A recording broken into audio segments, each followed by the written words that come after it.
सन 1985 में Mikhail Gorbachev Soviet संघ के महासचिव बने। उनका उद्देश्य आर्थिक संकट को हल करना और राजनीतिक व्यवस्था को अधिक लचीला बनाना था। उन्होंने स्वीकार किया कि योजनाबद्ध अर्थव्यवस्था पिछड़ रही है और जनता में असंतोष बढ़ रहा है।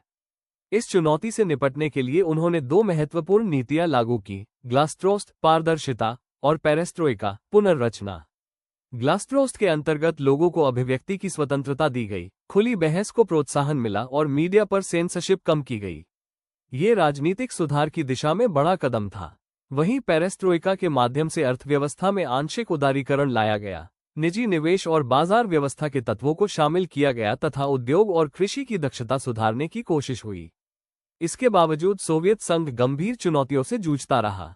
योजनाबद्ध अर्थव्यवस्था की कमजोरियां उजागर होती रहीं, भारी सैन्य खर्च का बोझ बना रहा और उपभोक्ता वस्तुओं की कमी बनी रही।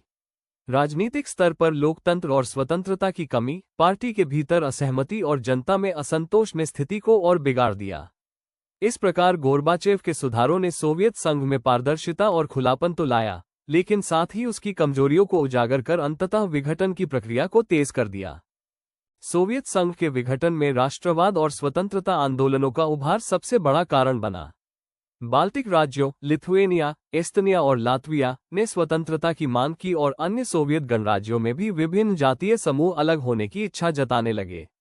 इस बढ़ते राष्ट्रवाद ने सोवियत संघ की एकता को कमजोर कर दिया। इसी समय पूर्वी यूरोप में साम्यवाद का पतन भी तेजी से हुआ। 1989 में बर्लिन दीवार का गिरना जर्मनी के पुनः एकीकरण का मार्ग बना और पोलैंड, हंगरी, चेकोस्लोवाकिया तथा रोमानिया जैसे देशों में साम्यवादी शासन ढह गया। सोवियत संघ अपने पूर्वी यूरोपीय सहयोगियों को बचाने में असमर्थ रहा। अंततः 25 दिसंबर 1991 को सोवियत संघ आधिकारिक रूप से विघटित हो गया और 15 स्वतंत्र गणराज्य अस्तित्व में आए, जिनमें रूस, यूक्रेन, बेलारूस और कजाकिस्तान प्रमुख थे। रूस ने संयुक्त राष्ट्र सुरक्षा परिषद में स्थायी सदस्यता और परमाणु हथियार अपने पास बनाए रखा। इस प्रकार राष्ट्रवादी आकांक्षाओं, पूर्वी यूरोप में साम्यवाद के पतन तथा आर्थिक राजनीतिक संकटों ने मिलकर 1991 में सोवियत संघ के अंतिम विघटन को जन्म दिया और द्विध्रुवीय विश्व व्यवस्था का अंत हुआ।